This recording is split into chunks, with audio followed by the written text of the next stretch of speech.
Hey guys, welcome to another Buddy Review. I'm here with my buddy Javier Mota. Where are you from? What's your website address? Bienvenidos a Autos 060 con Roman Micha. There you go. ¿Cómo está, my friend? Muy bien, muy bien.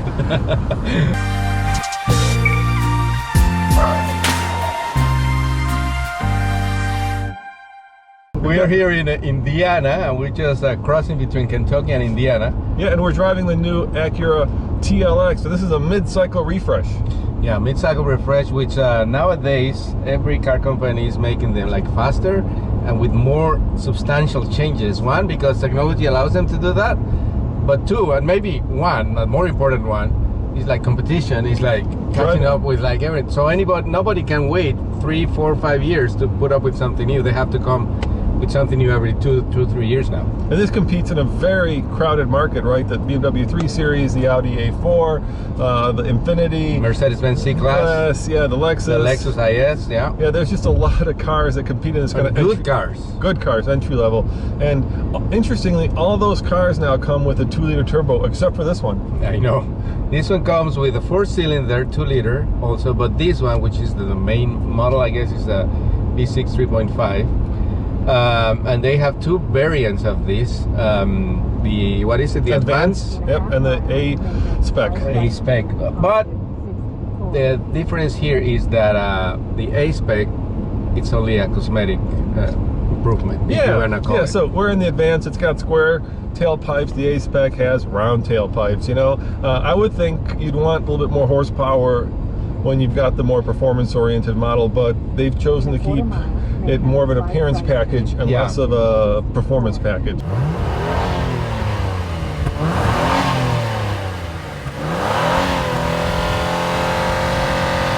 One of the main differences between this car and the other ones that we just mentioned, because BMW has the M division, Mercedes-Benz AMG. Yep.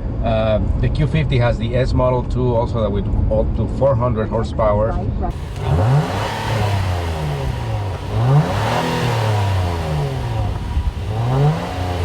Hard, push it hard. So there's a lot of competition with more horsepower, but I guess, I mean, I always try to give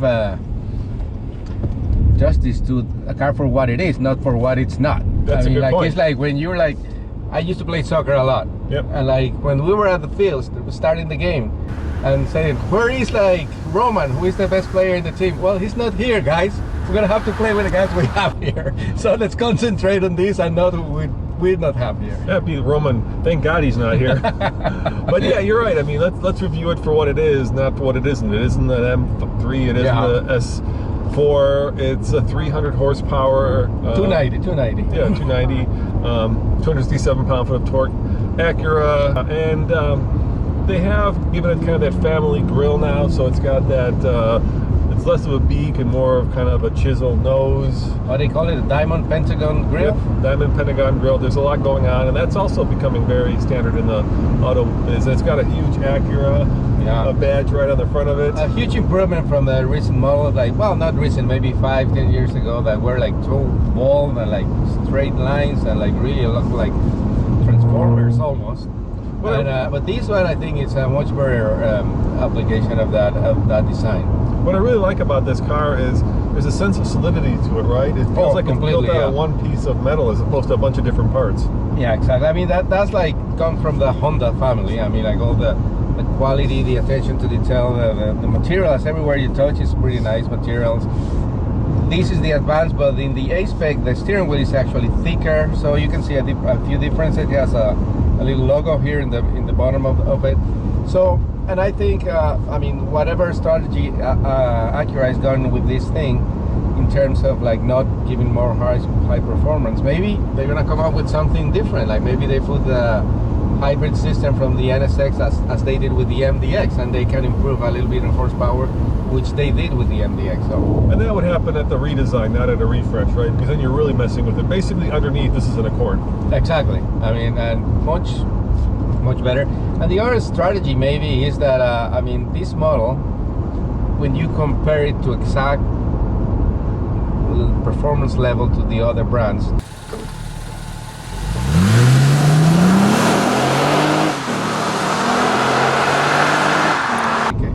Yeah, so at this level again, like right, let's have to remember that. You're getting a lot of value for your money, and maybe in the next generation they'll actually have a performance variant that's beyond just a cosmetic. Maybe they'll actually have, and it's funny, you know, my first car that I bought that actually had any serious horsepower when I started making some money was a Nissan 300ZX twin turbo, and that had 300 horsepower. There you go. And it also had all-wheel steering. This, of course, has super handling all-wheel drive, but I thought to myself when I got that car, this is too much power. I can't handle it. I know. And here we are, kind of, you know, complaining it doesn't have 400 horsepower. And now, which is the one that you want?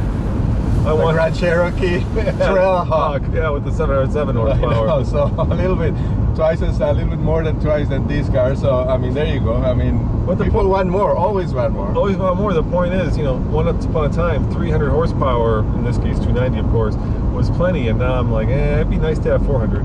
Exactly.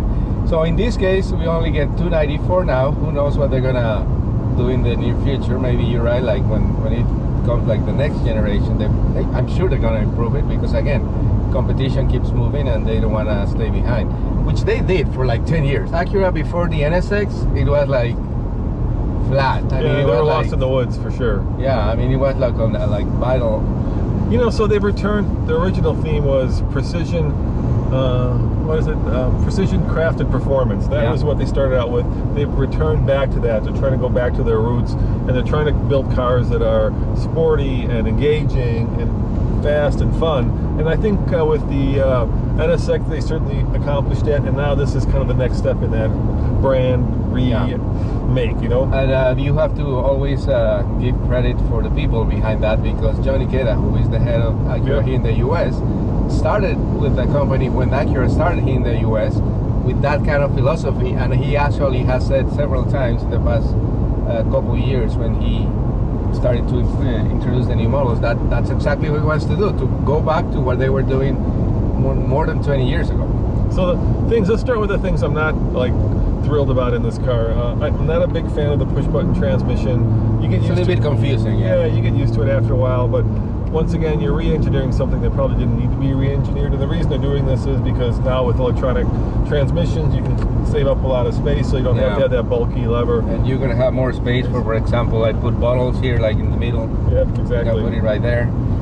But yeah, it's a little bit confusing. And once I guess you have it for a month, it's gonna be natural to you. But if you change cars like every week, like we do, you always go somewhere else. Yeah, it was like, where do I put my car in gear? The other thing I'm not super excited about is the hood. They've kind of redone the hood, and they've made it kind of convex on the outside. Yeah, I think that comes from the lines from the NSX actually. I think it's kind of like that, like when it goes up with the fenders and it goes down again. Maybe that's a little bit of the design thinking behind that. Yeah, it doesn't work for me actually. It reminds me a little bit of, well, I shouldn't say it, but you know, when somebody's a little too hippie.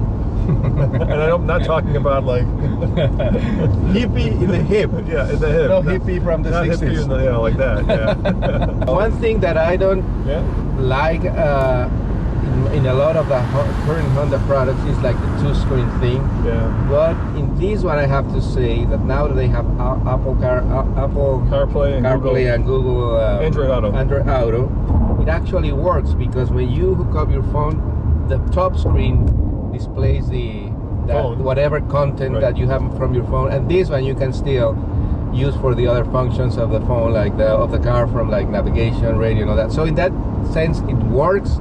I will think that, like for example, Volvo is doing with the XC90 and the B90, that like a bigger screen that you can maybe have half and half use for it. Maybe it will be a more modern look for it.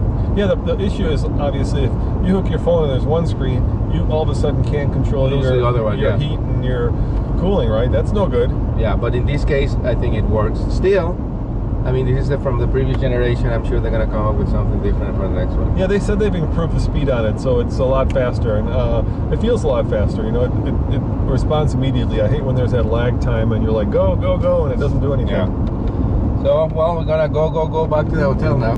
Well, guys, thanks for watching. This is Roman. Javier Mota. Saying see you guys next time. And Javier, let's go back to the hotel. Time to let's go. Yeah, we work enough today. Time to work. Yeah. Well, I gotta go edit video. I wish there was an autonomous program that let you do that, like automatically edit the video. Well, get to work on it. You'll be a millionaire.